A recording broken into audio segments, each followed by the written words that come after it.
الحمد لله حمدا كثيرا طيبا مباركا فيه كما يحب ربنا ويرضاه والصلاة والسلام على رسول الله وعلى آله وأصحابه ومن تبع هداه إلى يوم القيامة أما بعد إخواني في الدين رحمكم الله. Pada season yang kedua ini kita akan melanjutkan pembahasan yang terkait dengan musibah. Setelah kita mengetahui hikmah-hikmah dari musibah yang menimpa pribadi atau menimpa masyarakat luas, dan bahwa kita dengan mengetahui hikmah-hikmah tersebut akan menjadikan musibah itu terasa lebih ringan. Dan kita juga mengetahui hikmah Allah Azza wa Jalla dalam segala perbuatannya dan ketetapan-ketetapannya, termasuk ketetapan alamnya, yaitu sunnah kauniyah. Maka di sini kita akan membahas berikutnya tentang sebab-sebab musibah, di mana Allah Jalla wa Ala senantiasa mengaitkan musibah-musibah itu dengan sebab.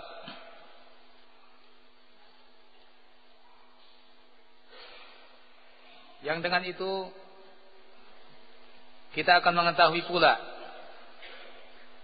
bagaimana kita bisa menghindari musibah-musibah itu dengan kita menghindari sebab-sebabnya. Namun demikian, seperti yang kita sebutkan tadi, bahwa manusia tetap akan saja mendapatkannya demi hikmah yang Allah Azza wa Jalla tetapkan, di antaranya untuk mengangkat derajat sebagian hamba-hambanya. Ahibati fillah rahimakumullah. Dari sebab-sebab musibah yang Allah sebutkan dalam ayat Al-Quran maupun disebutkan oleh Nabi SAW dalam haditsnya, bisa kita sebutkan secara garis besar ada dua sebab. Yang pertama adalah itu murni suatu ujian dari Allah Subhanahu wa taala, yang dengan ujian itu bila seseorang menjalaninya dengan baik akan terangkat derajatnya.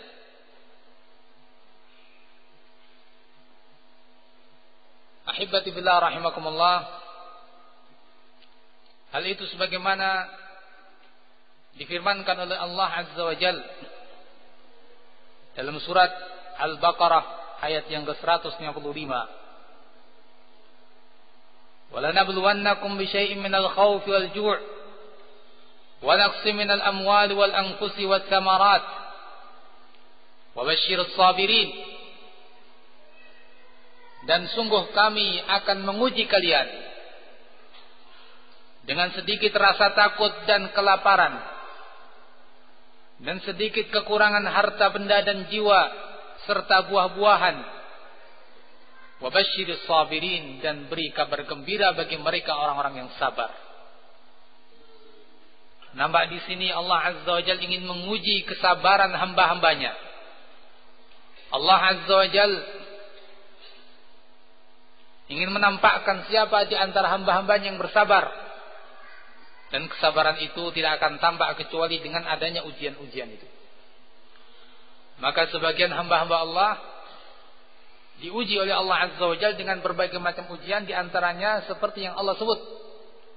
Ada yang diuji dengan rasa takut, ada yang diuji dengan kelaparan, kemiskinan, kefakiran, Ada yang diuji dengan kekurangan anggota keluarganya, dengan kematian. Masing-masing dari ujian-ujian itu untuk menunjukkan siapa yang sabar, siapa yang membuktikan kebenaran imannya. Dan ini sudah menjadi sunnatullah untuk setiap orang, terutama orang-orang yang beriman. Allah Azza wa Jalla telah tetapkan, Alif Lam Mim, hasiban nas ay yaqulu amanna wa hum la yuftanun. Apakah manusia menyangka mereka mengatakan kami beriman kemudian tidak diuji? Walaqad fatanna alladziina min qablihim. Padahal sungguh telah kami uji orang-orang yang sebelum mereka. Fala ya'lamanna Allahu alladziina shadaqu wa la ya'lamanna al-kadzibin. Dan sungguh Allah Azza wa Jalla akan mengetahui orang-orang yang jujur dalam keimanan.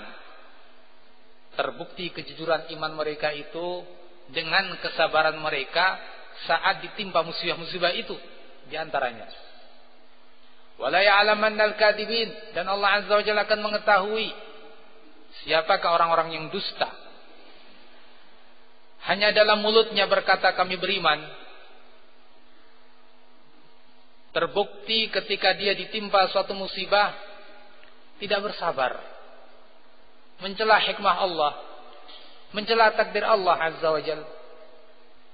Nampak pengakuan imannya tidak jujur. Jadi ikhwan fillah azakumullah, mungkin dia bukan orang yang berdosa di saat awalnya, tapi Allah Azza wa Jalla turunkan suatu musibah untuk menguji.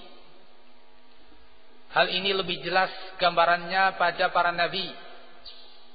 Para nabi-nabi Allah Azza wa Jalla, lebih-lebih Nabi Muhammad sallallahu alaihi wasallam yang Allah Azza wa Jalla telah bebaskan dari dosa-dosa. Allah telah ampuni dosa-dosanya yang terdahulu dan yang kemudian, ya, seperti yang Allah Subhanahu wa taala telah sebutkan dalam ayatnya, liyaghfira lakallahu ma taqaddama min dzambika wa ma ta'akhkhar. Nabi maksum, tapi Nabi SAW mendapatkan ujian-ujian yang berat. Begitu pula para anbiya. Maka demikian pula orang-orang yang saleh. Mungkin di awalnya mereka tidak berdosa dalam hal tertentu, tapi Allah berikan kepada mereka ujian dan cobaan untuk menguji keimanan mereka, dengan hikmah meninggikan derajat mereka. Hal ini seperti yang ditegaskan oleh Nabi sallallahu alaihi wasallam dalam hadis yang diriwayatkan oleh Imam At-Tirmidzi rahimahullah, dan beliau katakan hasan sahih, dari sahabat Sa'ad, qultu ya Rasulullah, yang mengatakan ya Rasulullah, ayyun nasi asyaddu bala'an, siapa di antara manusia yang paling berat cobaannya? Siapa di antara manusia yang paling berat ujiannya ya Rasulullah? Qala al-anbiya thumma al-amsalu fal-amsal. Nabi pun menjawab, yang paling berat ujiannya itu adalah para nabi. Thumma al-amsalu fal-amsal. Lalu berikutnya yang mendekati mereka dan yang mendekati mereka. Fayubtala ar-rajulu ala hasabi dinihi, maka setiap orang itu akan diuji seukuran dengan kekuatan keagamaannya. Fa in kana dinuhu sulban ishtadda bala'uh, kalau agamanya itu kokoh, kuat, maka ujiannya akan keras, berat. Wa in kana fi dinihi riqqah ubtuliya ala hasabi dini, tapi kalau dalam ketaatannya, keagamaannya itu tipis, ia pun akan diuji seukuran dengan tipisnya ketaatan dia. Fama yabrahul bala'u bil 'abd, maka terus ujian demi ujian akan menimpa seorang hamba hatta yatrukahu yamshi 'alal ardi wa laysa 'alaihi khati'ah, sampai Allah akan biarkan dia berjalan di muka bumi dalam keadaan tidak membawa dosa-dosa. Dari hadits ini Nabi sallallahu alaihi wasallam menerangkan bahwa ternyata yang paling berat ujiannya itu para nabi. Dan ternyata merekalah pula yang paling tinggi derajatnya di antara manusia. Dari sini seperti yang kita katakan, kalau begitu ujian itu tidak selalu karena suatu dosa.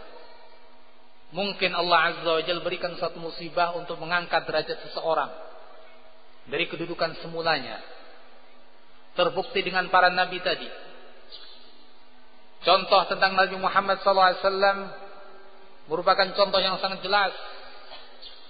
Ujian demi ujian sejak beliau berdakwah. Yang dahulu sebelum jadi nabi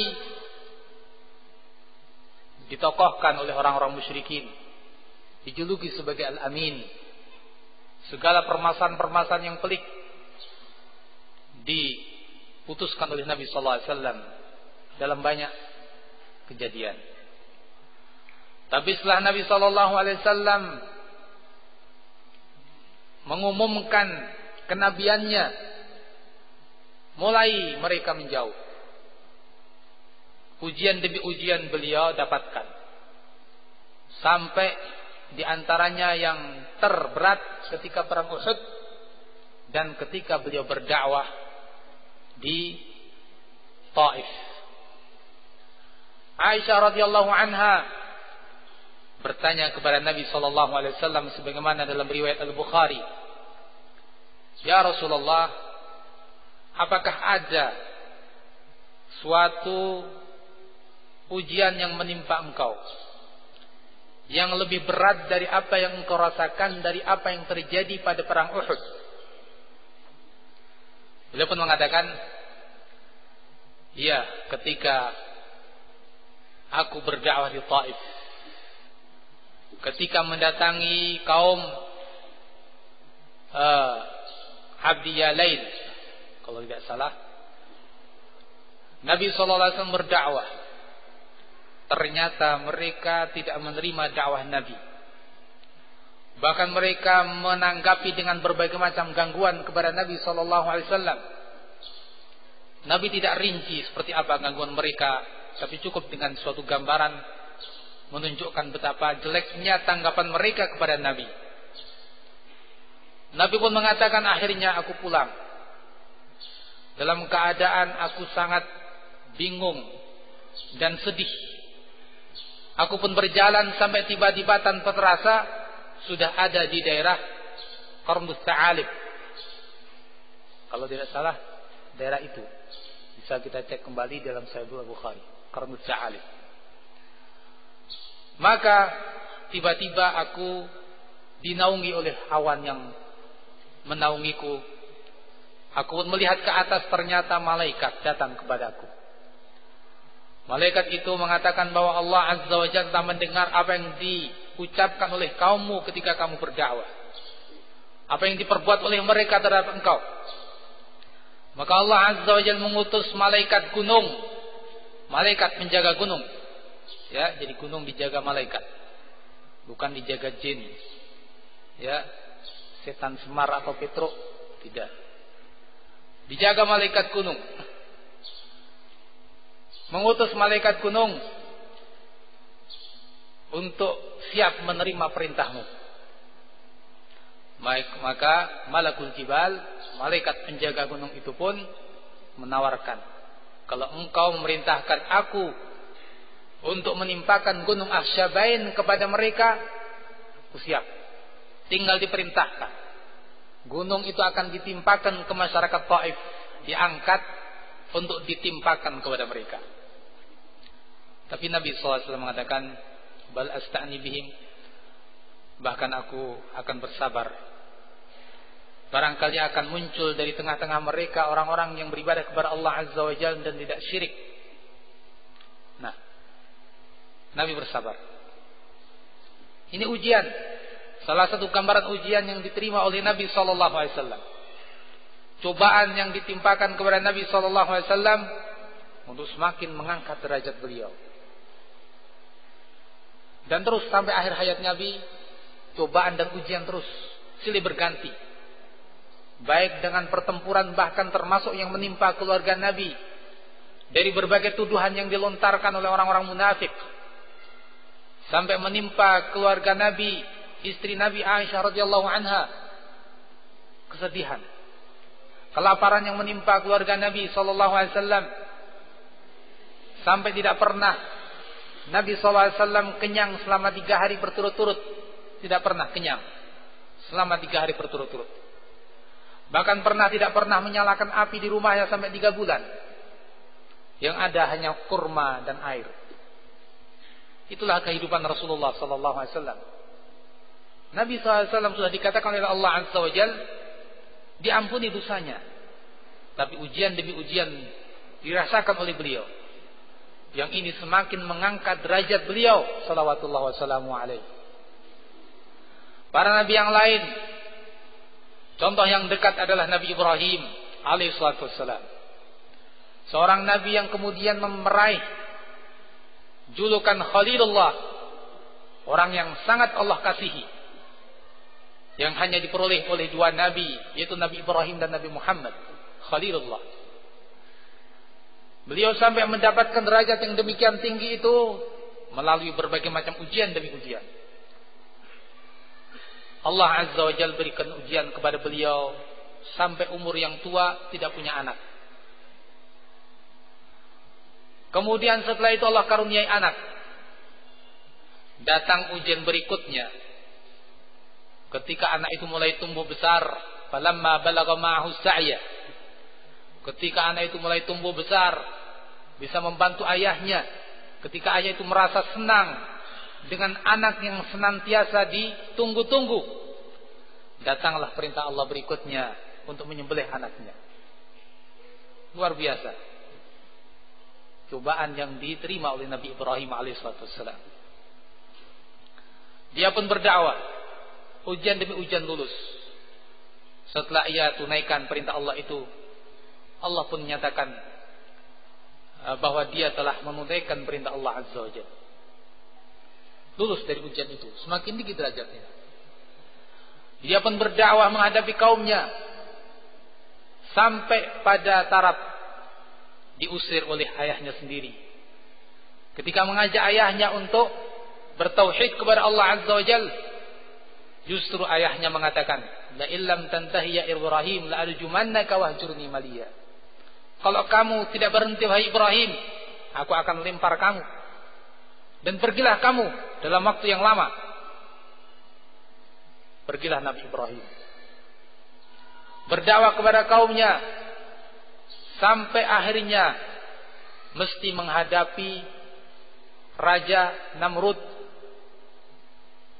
yang seperti itu, Raja Durjana. Sampai akhirnya beliau dibakar oleh Namrud. Terus ujian demi ujian beliau rasakan. Ahibati fillah rahimakumullah, ujian yang menimpa keluarganya sendiri, antara istri-istrinya Sarah dan Hajar. Allah azza wa jalla memberikan ujian. Ada kecemburuan, sehingga Allah azza wa jalla perintahkan untuk membawa Hajar ke negeri Makkah. Perpisahan antara 2 istri itu sudah ujian. Dibawa kemana? Biwadin ghairi di zar'in. Ternyata di sebuah tempat yang tidak ada tumbuh-tumbuhan. Saat baru punya anak, Ismail yang masih kecil. Ternyata mesti ia berpisah dengannya. Dan perpisahan yang sungguh ujian berat. Dia tinggalkan anak istrinya di sebuah tempat yang tidak ada siapapun. Tidak ada tumbuhan-tumbuhan yang bisa dimanfaatkan untuk makan dan minum. Sehingga istrinya pun mengatakan kepada Ibrahim, hendak kemana wahai Ibrahim? Kau tinggalkan kami. Tidak pernah dijawab oleh Ibrahim alaihissalam sampai ketika istrinya mengatakan, apakah ini perintah Allah? Ya.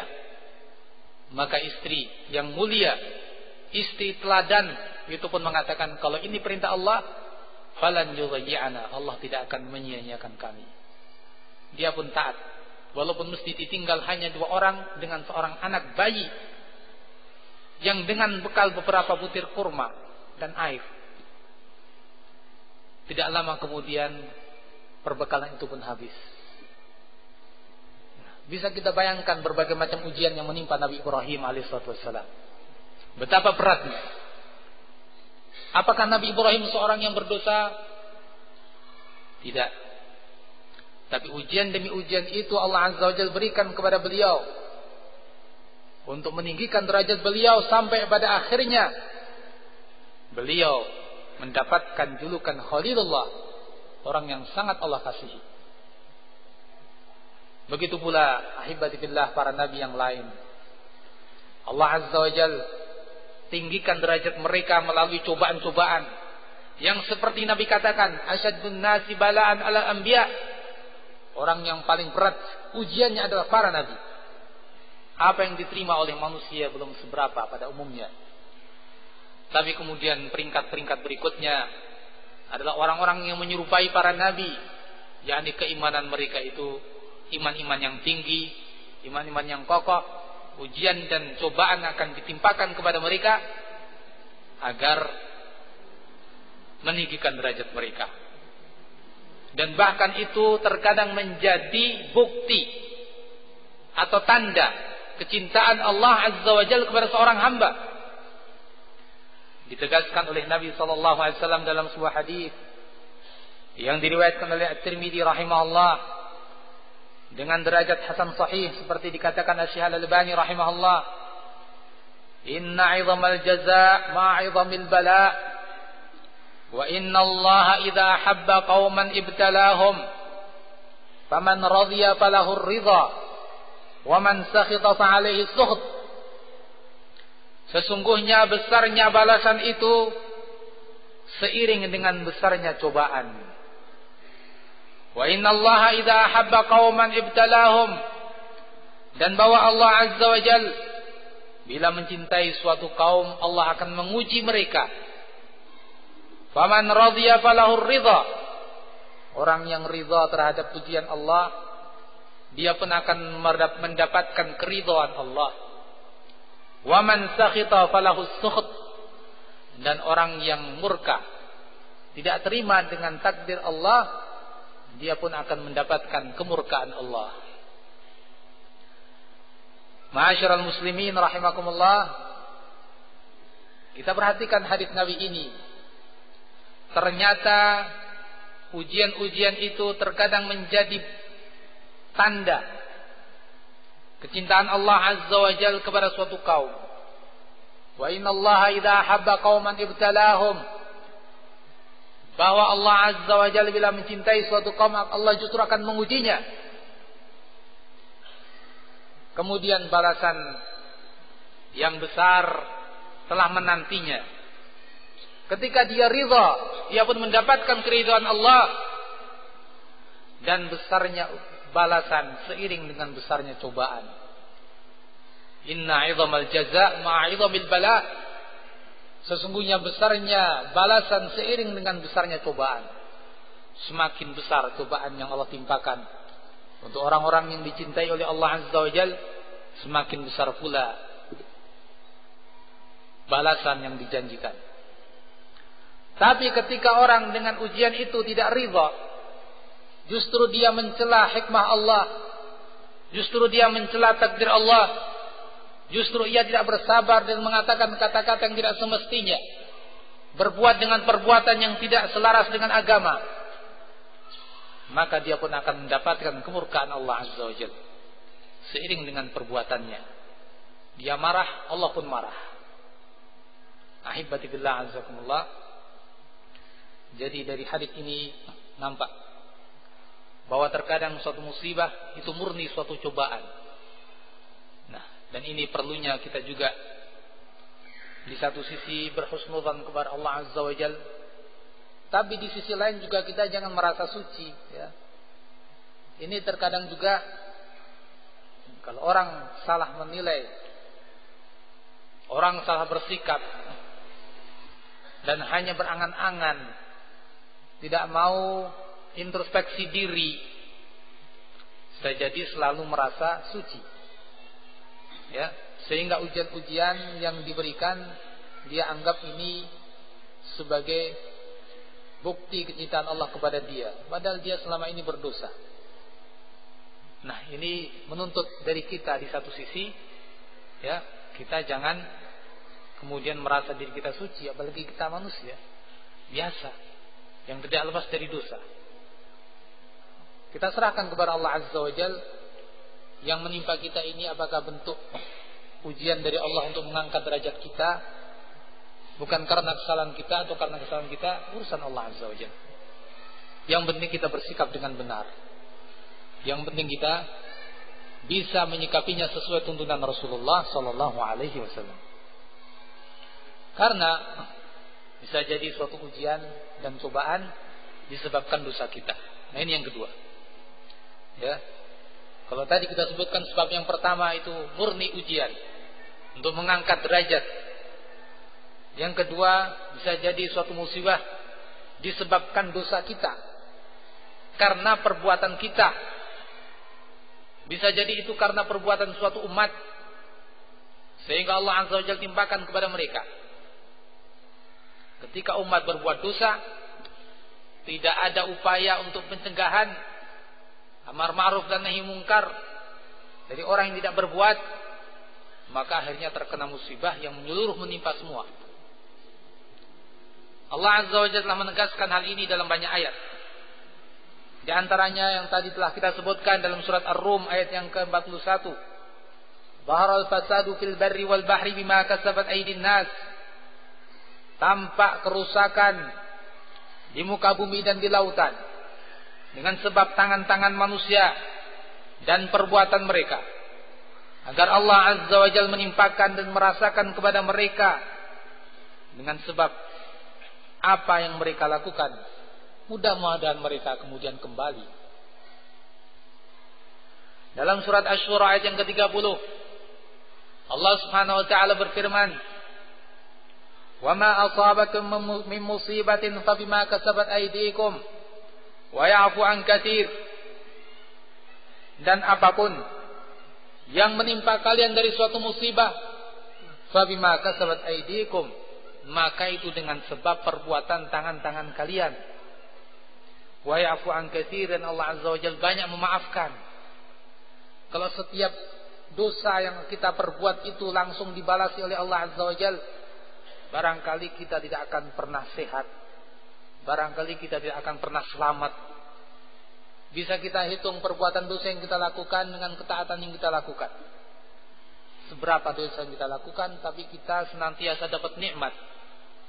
Nikmat kesehatan, nikmat harta benda, nikmat udara yang kita hirup, nikmat keamanan dan berbagai macam nikmat.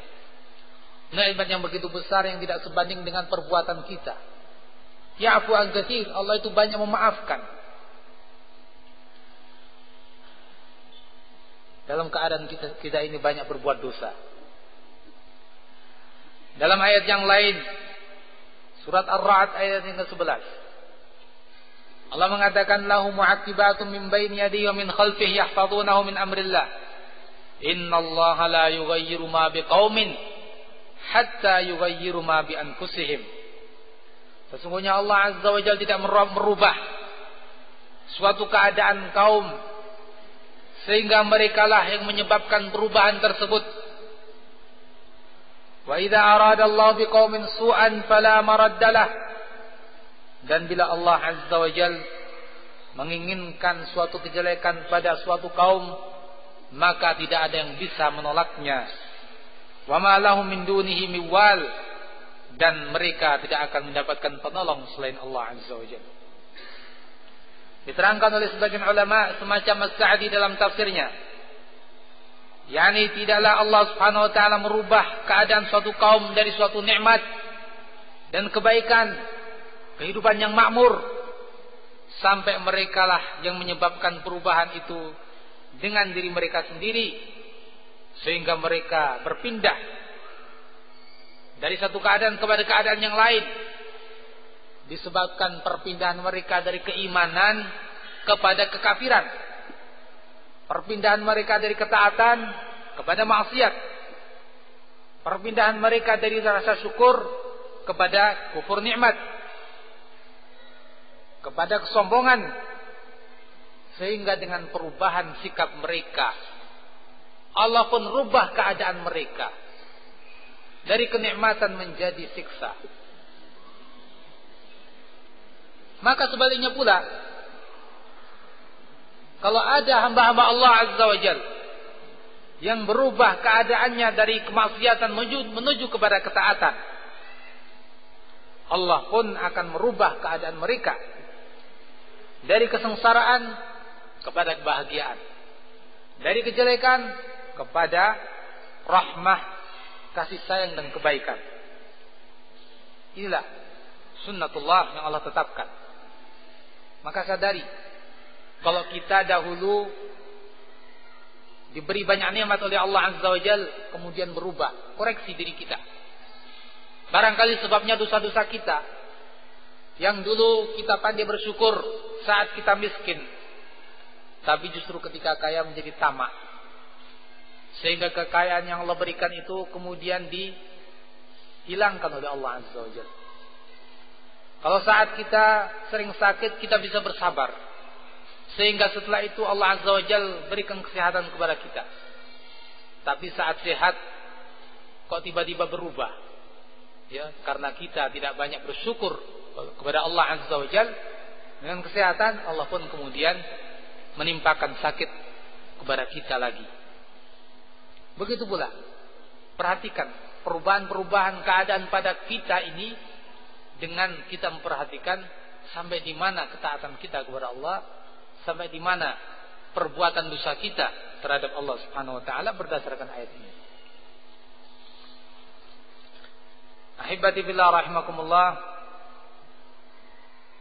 Kemudian di sini atas dasar itu maka Syekh Sa'di rahimahullah menasihatkan falyahdharu minal iqamati ala ma yakrahu Allah.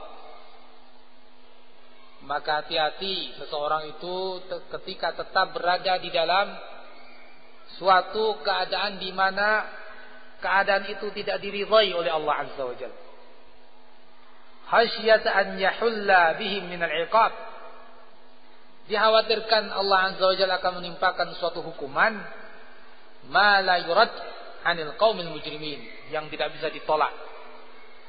Ya. Kalau Allah sudah menghendaki, tidak akan ada yang bisa menolaknya, siapapun dia. Ya. Usaha, kalau Allah menghendaki gagal, siapapun yang ngasih modal kita sebanyak apapun nggak akan berhasil usaha kita. Mau kesungguh-sungguhan yang seperti apa, kalau Allah menghendaki tidak berhasil, nggak akan berhasil. Kesehatan yang kita idam-idamkan, kalau Allah menghendaki kita sakit, dokter siapapun dan berapapun tidak akan bisa membuat kita sehat. Maka daripada itu segera perbaiki diri kita. Jangan sampai kita melakukan hal-hal yang menyebabkan perubahan nikmat Allah menjadi azab, siksaan Allah Subhanahu wa taala. Yang demikian juga telah Allah Subhanahu wa taala tegaskan dalam surat Al-Anfal 53 sampai 54. Dzalika bi anna Allah lam yakum mughayyiran ni'matan an'amaha 'ala qaumin hatta yughayyiru ma bi anfusihim. Semacam ayat tadi. Hal itu dikarenakan Allah Azza wa Jalla tidak akan merubah suatu nikmat yang Allah berikan kepada suatu kaum sampai mereka lah yang merubah dan menyebabkan perubahan itu pada diri mereka sendiri. Dengan tadinya beriman menjadi kafir, tadinya taat menjadi maksiat, tadinya pandai bersyukur, pandai bersabar, tidak lagi menjadi orang yang bersabar dan bersyukur, bahkan menjadi orang yang rakus dan tamak. Nah, akhirnya menjadi berubah kebaikan yang tadinya ada pada dirinya. Allah contohkan kadabi ali Fir'aun walladzina min qablihim, seperti jalannya atau seperti apa yang terjadi pada orang-orang sebelumnya, Fir'aun dan orang-orang yang sebelum mereka. Ya, Fir'aun dengan negeri yang makmur dengan sungai Nil, Sungai Nil, yang persediaan air sudah sangat cukup. Pertanian ini dan itu gampang. Kerajaan yang luas, tahta. Tapi karena dia kafir, lihat akibat dari kekafirannya, Allah tenggelamkan dalam lautan. Umat-umat yang sebelumnya juga seperti itu. Allah katakan kadzabu bi ayatina. Karena mereka mendustakan ayat-ayat kami, fa ahlaknahum bidzunubihim. Maka kami binasakan mereka dengan dosa-dosa mereka. Wa aghraqna ala fir'aun, dan kami tenggelamkan Fir'aun dan bala tentaranya. Wa kullun kanu zalimin, semuanya itu gara-gara kezaliman mereka. Nikmat yang demikian rupa Allah berikan hilang. Kenapa? Karena kezaliman, karena kekafiran. Ahibati fillah rahimakumullah, Allah pun tegaskan dalam ayat yang lain. Dalam surat Al-Ankabut setelah menyebutkan tentang Fir'aun dan Qarun, Haman. Ini contoh-contoh orang-orang yang dulunya Allah berikan nikmat. Fir'aun kenikmatan kerajaan, kekuasaan, negeri yang makmur. Qarun kenikmatan harta benda. Haman juga kenikmatan jabatan. Tapi semuanya ini kemudian hancur. Mereka semua menjadi binasa ketika mereka fastakbaru fil ardi, mereka berbuat kesombongan di muka bumi. Maka Allah katakan fakullan akhadna bidzambi dalam surat Al-Ankabut 39 dan 40. Maka masing-masing dari mereka ini kami renggut dengan sebab dosa-dosa mereka. Allah hukum dengan sebab dosa-dosa mereka. Faminhum man arsalna alaihim hasiba. Di antara mereka ada yang kami kirimkan kepada mereka angin yang kencang disertai dengan bebatuan, hancur karena itu dengan dosa mereka. Wa minhum man akhadathu sayha. Di antara mereka ada yang Allah kirimkan suara halilintar, suara yang sangat besar, yang sangat keras, membuat mereka binasa, mati karena itu. Wa minhum man khasafna bihil ard. Di antara mereka ada yang kami tenggelamkan ke dalam bumi. Bukan tenggelam ke air ini, ya, ke bumi, masuk ke dalam bumi. Wa minhum man aghraqna. Di antara mereka juga ada yang kami tenggelamkan ke dalam air. Wa ma kana Allahu yadzlimahum. Allah tidak menzalimi mereka. Ketika Allah menimpakan siksa kepada mereka dengan berbagai macam siksaan itu, walakin kanu anfusahum yadzlimun. Tapi justru merekalah yang menzalimi diri mereka sendiri. Yang ini tidak bersyukur, yang itu kafir, yang itu musuh para rasul. Akhirnya masing-masing dari mereka itu disiksa karena bidzambi. Kullan akhadna bidzambi. Ini hukuman disebabkan suatu dosa. Hukuman itu Allah segerakan sebelum hukuman di akhirat. Na'udzubillah min dzalik. Nabi SAW juga pernah memperingatkan umat ini. Semua yang disebutkan itu supaya menjadi pelajaran buat umat ini. Kita ini sebagai umat yang terakhir. Nah, di antara keuntungan kita sebagai umat yang terakhir, banyak pengalaman. Dari apa yang kita baca, dari ayat-ayat Al-Quran. Sehingga bisa mengambil pengalaman dari apa yang terjadi. Dan sungguh berbahagia bagi mereka yang bisa mengambil pengalaman. Tapi celaka bagi orang yang tidak mengambil pengalaman. Al-Quran tidak dibaca, tidak dimengerti maknanya. Al-Quran hanya sebatas hiasan. Akhirnya dia tidak tahu apa yang terjadi pada umat-umat terdahulu. Musibah-musibah yang menimpa umat sekarang ini mirip-mirip saja dengan apa yang menimpa umat yang terdahulu. Kalau umat yang terdahulu seperti itu, mestinya juga umat sekarang ini tidak jauh melakukan hal yang mirip, sehingga terjadilah apa yang terjadi. Nah, maka Nabi SAW memperingatkan dalam suatu hadis yang diriwayatkan oleh Al-Imam Ibnu Majah dengan derajat yang dihasankan oleh Asy-Syaikh Al-Albani dari sahabat Abdullah bin Umar. Beliau mengatakan aqbala alaina Rasulullah sallallahu alaihi wasallam. Nabi sallallahu alaihi wasallam suatu saat menghadapkan wajahnya kepada kami. Kemudian beliau mengatakan, "Ya ma'asyaral muhajirin, wahai orang-orang muhajirin, khamsun idza tulitum bihinna wa a'udzu billah an tudrikuhunna." 5 hal. Wahai orang-orang muhajirin, ada 5 hal. Kalau kalian ditimpa dengan 5 hal itu, bagaimana? Dan aku berlindung kepada Allah untuk kalian menemui 5 hal ini. Semoga kalian enggak mendapati. Tapi bagaimana kalau kalian mendapati 5 hal ini?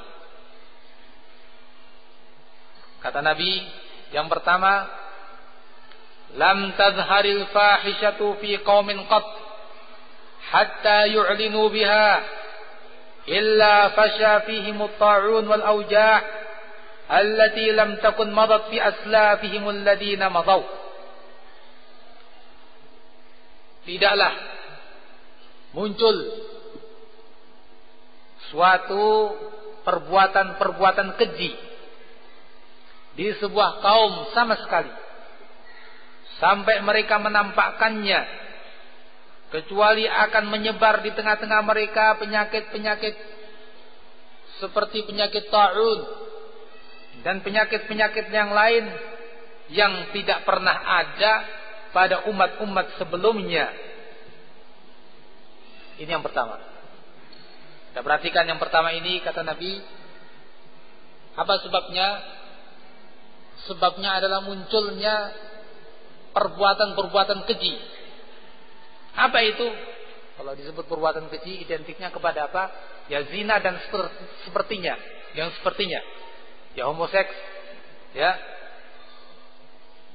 lesbian dan yang sejenisnya. Yang berbau seperti itu. Kalau ini sudah nampak, sudah merebak, kata Nabi, hatta yu'linu biha, mereka menampakkannya. Kalau sudah sampai pada taraf seperti ini, perbuatan-perbuatan keji itu, selingkuh sudah biasa, ya, homoseks juga sudah biasa. Tidak lagi ada yang mereka merasa perlu ditutup-tutupi, bahkan ditampakkan, bahkan dipromosikan. Na'udzubillah min dzalik. Ini akan menyebabkan apa? Merebaknya penyakit-penyakit, bahkan penyakit-penyakit yang baru yang tidak pernah ada pada umat-umat sebelumnya. Ini yang dikhawatirkan Nabi SAW.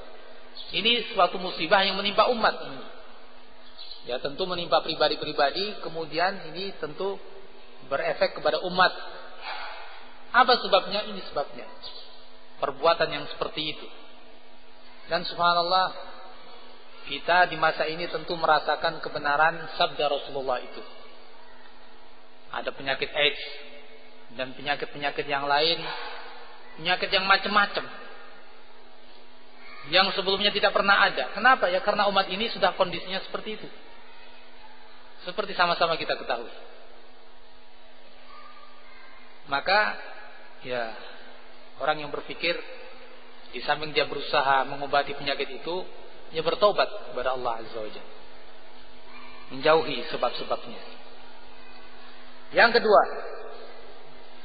walam yanqusul mikyal wal mizan illa ukhidhu bis sinina wa shiddatil mu'nah wa jawri sultan alaihim. Dan tidaklah mereka mengurangi takaran-takaran dan timbangan, kecuali mereka akan dihukum dengan kemarau panjang, kekurangan bahan-bahan keperluan mereka, dan mereka akan dihukum dengan munculnya penguasa-penguasa yang jahat, yang zalim. Ini yang kedua. Ya, ternyata berbagai macam musibah tadi yang dirasakan oleh umat, adanya penguasa yang tidak adil, adanya kekurangan-kekurangan keperluan mereka, ini itu mahal. Karena apa? Karena barangnya langka. Terkadang di suatu tempat tertiba kemarau panjang. Ya, jangan semata-mata menilai, sekali lagi semata-mata kejadian alam, jangan. ternyata Nabi menuntun kita kepada penglihatan atau memeriksa dari kacamata syar'i. Itu ternyata sebab-sebabnya Di antaranya mulai merebaknya kecurangan. Timbangan-timbangan tidak lagi adil. Keadilan hanya kata-kata. Dalam kenyataannya, di pasar itu kalau timbangan mau dilihat, periksa, sudah banyak timbangan-timbangan yang tidak sesuai dengan syar'i. Menipu takaran, menipu timbangan. Bukankah yang seperti ini sudah sama-sama kita ketahui bersama? Banyak sekali yang seperti itu, ya kan? Nah, oleh karenanya ketika tertimpa musibah-musibah, jangan heran kalau kita mengetahui ini hakikatnya. Karena ternyata janji Nabi SAW beratus-ratus tahun sudah seperti ini. Janji Nabi atau berita dari Nabi, berita dari Nabi. Kalau orang-orang sudah mulai mengurangi takaran, merebak musibah seperti ini, dan Allah sudah menyebutkan sebetulnya dalam surat Al-Mutaffifin, wailun lil mutaffifin, kan? Celaka bagi orang-orang yang mengurangi takaran. Kalau menimbang untuk orang lain dikurangi, kalau menimbang untuk dirinya sendiri ditebihkan. Subhanallah, sungguh benar Allah Azza wa Jalla dalam firman-Nya. Itulah kenyataan yang ada. Nah, jadi musibah ini disebabkan apa? Dosa. Dosa dalam hal penakaran, timbangan-timbangan. Yang ketiga, walam yamna'uz zakata amwalihim illa muni'ul qatra minas sama' walaula al-bahaimu lam yumtaru.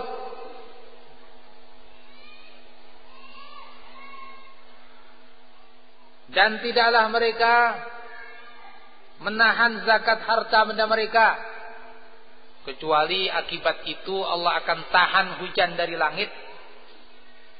Kalaulah bukan karena hewan-hewan, mereka tidak akan diberi hujan. Nah, ini ternyata terhentinya hujan di sebagian daerah atau sebagian waktu diakibatkan apa? Diakibatkan karena tidak ditunaikannya zakat. Zakat yang Allah wajibkan pada orang-orang yang kaya, yang telah memenuhi nisabnya, tidak diberikan. Padahal zakat yang Allah berikan itu relatif sedikit. Kalau emas 85 gram hanya dikeluarkan zakatnya 2,5%. Kalau kambing 40 ekor hanya keluarkan zakatnya 1 ekor dari 40. Sapi 30 ekor hanya dikeluarkan 1. Relatif sangat sedikit. Itu pun setahun sekali. Tapi namun demikian mereka tidak mau mengeluarkan zakat itu. Akibat dari dosa ini Allah Azza wa Jalla akan hambat hujan. Kata Nabi SAW, kalau bukan karena hewan-hewan, mereka nggak akan dapat hujan. Subhanallah, ternyata Allah Azza wa Jalla menurunkan hujan ini di sebagian daerah, sebagian waktu, karena rahmanya kepada hewan-hewan itu yang tidak berdosa. Kalau tidak ada itu, hujan akan ditahan oleh Allah Azza wa Jalla gara-gara dosa manusia. Berikutnya, walam yanqudu ahdallahi wa ahda rasulih illa sallatallahu alaihim aduwan min ghairihim fa akhadhu ba'dha ma fi aydihim. Dan tidaklah mereka membatalkan janji Allah dan Rasulnya. Apa maksudnya janji Allah dan Rasulnya? Yani kita ini secara kita sadari atau tidak sudah punya janji untuk taat kepada Allah dan Rasul. Harus taat kepada Allah dan Rasul. Ternyata itu dilanggar. Tidak taat kepada Allah dan Rasul. Karena dosa ini, tidaklah sebuah kaum melakukan dosa ini kecuali Allah Azza wa Jalla akan kuasakan kepada mereka musuh mereka. Sehingga musuh-musuh mereka akan mengambil harta benda mereka yang ada di tangan-tangan mereka. Nah, ternyata perampasan harta benda, bahkan sebagian orang kafir yang menguasai muslimin, ya, mengambil harta muslimin. Apa sebabnya? Karena muslimin sendiri sudah tidak lagi taat kepada Allah dan Rasul. Janji-janji mereka kepada Allah dan Rasul untuk taat tidak mereka penuhi. Dan subhanallah, kalau kita perhatikan beberapa penindasan terhadap muslimin di sebagian daerah, kalau kita melihat sisi keagamaan mereka, banyak seperti ini.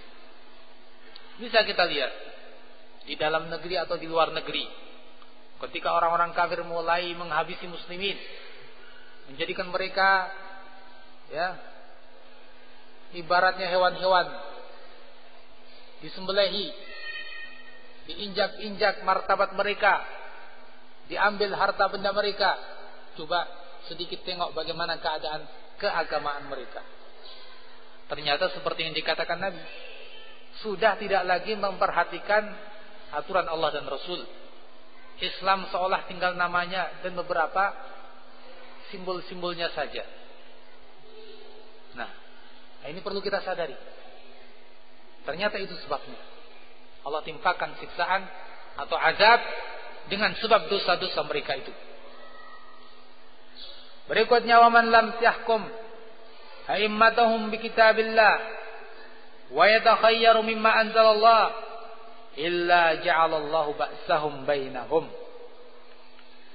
Dan tidaklah pimpinan-pimpinan mereka berhukum dengan kitabullah dan memilih apa yang diturunkan oleh Allah, kecuali Allah Azza wa Jalla akan jadikan keributan di antara mereka sendiri.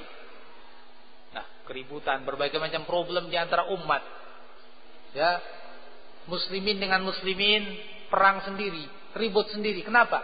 Di antara sebabnya karena tidak berhukum dengan hukum Allah Azza wa Jalla, tidak memilih hukum-hukum atau ketetapan-ketetapan yang Allah Azza wa Jalla turunkan. Dengan dosa ini kemudian terjadi kekacauan di tengah-tengah muslimin. Nah, hadis ini merupakan gambaran yang jelas bagi kita. Ternyata sebagian hukuman, sebagian musibah itu disebabkan dosa-dosa seperti yang tadi kita sebutkan itu dalam hadis Nabi. 5 hal yang Nabi sebutkan. Nah, ini tentu cukup menjadi pelajaran buat kita. Ahibati fillah rahimakumullah. Ya. Sehingga ketika kita menyadari ini dan umat menyadari dosa-dosanya, akan mudah bagi mereka untuk mengobati dan mencari solusinya.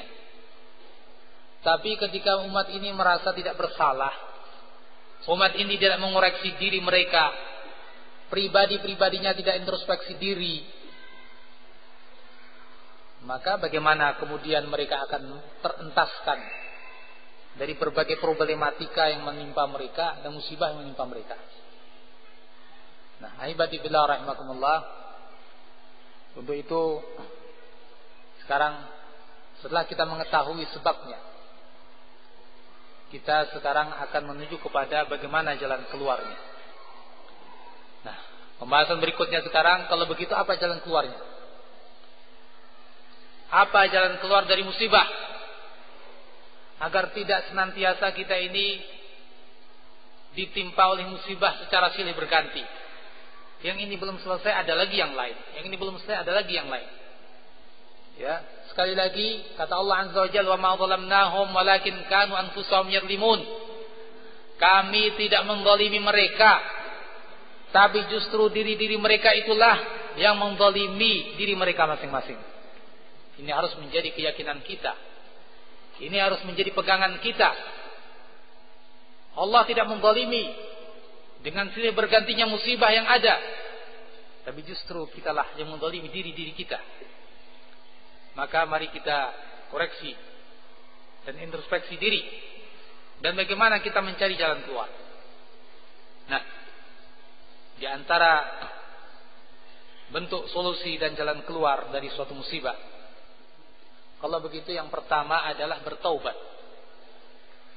Yang pertama adalah bertaubat. Karena sebab dari suatu musibah adalah dosa, maka untuk menghilangkan musibah itu dengan bertaubat kepada Allah Azza wa Jalla dan menghilangkan dosa-dosa itu. Allah Subhanahu wa taala telah mengatakan dan menceritakan tentang Nabi Nuh alaihi salatu wassalam seperti dalam surat Nuh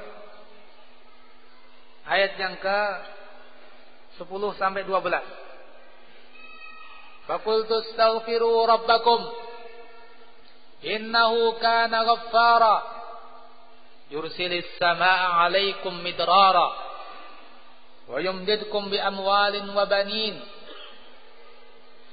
wa yaj'al lakum jannatin wa yaj'al lakum anhara. Maka aku pun katakan kepada mereka, istaghfiru rabbakum, mintalah maghfirah, mintalah ampunan kepada Rabb kalian. Innahu kana ghaffara, sesungguhnya Allah Azza wa Jalla Maha Pengampun. Yursilis samaa'a 'alaikum midrara, niscaya Allah Azza wa Jalla akan mengirimkan kepada kalian hujan yang lebat, yakni yang membawa kenikmatan, bukan yang berupa musibah. Wa yumdidkum bi amwalin wa banin, dan Allah akan memberikan kepada kalian harta benda dan anak-anak. Wa yaj'al lakum jannat, Allah akan berikan kepada kalian kebun-kebun, jannat. Wa yaj'al lakum anhara, dan Allah akan jadikan untuk kalian sungai-sungai. Perhatikan ayat ini. Buah daripada istighfar. Kalau buah daripada dosa sudah kita tahu itu, buah daripada dosa. Tapi lihat buah daripada istighfar. Nabi Nuh menyarankan kepada umatnya, istaghfiru rabbakum, mintalah ampunan Rabb kalian, bertobat kepada Rabb kalian. Akibat daripada istighfar ini, Allah akan turunkan hujan, Allah akan berikan harta benda, Allah akan berikan anak keturunan, Allah akan berikan kebun-kebun yang lebat, kebun-kebun yang indah, yang berpenghasilan. Dan Allah Azza wa Jalla akan berikan kepada kita sungai-sungai yang mengalir. Kalau ini sudah terpenuhi, sudah kenikmatan dunia terpenuhi. Dengan air, hujan, sungai, mereka bisa mengairi kebun-kebun mereka dan sawah-sawah mereka. Dengan itu kebun-kebun pun menjadi tumbuh, menumbuhkan berbagai macam tumbuhan yang itu menjadi kebutuhan mereka dan ternak-ternak mereka. Dengan mereka menikmati ternak dan hasil kebun mereka, mereka pun mendapatkan anak keturunan. Nah, sudah. Itulah kenikmatan dunia. Terpenuhi segalanya. Ahibati fillah rahimakumullah. Karena apa ini? Buah daripada istighfar, buah daripada taubat, mohon ampun kepada Allah Azza wa Jalla. Yang semakna dengan ayat ini, Allah Subhanahu wa taala firmankan dalam surat Hud ayat yang ketiga. Wa anistaghfiru rabbakum tsumma tubu ilaih, dan agar kalian istighfar kepada Rabb kalian, mohon ampun kepada Rabb kalian, tsumma tubu ilaih, dan bertobatlah kepadanya.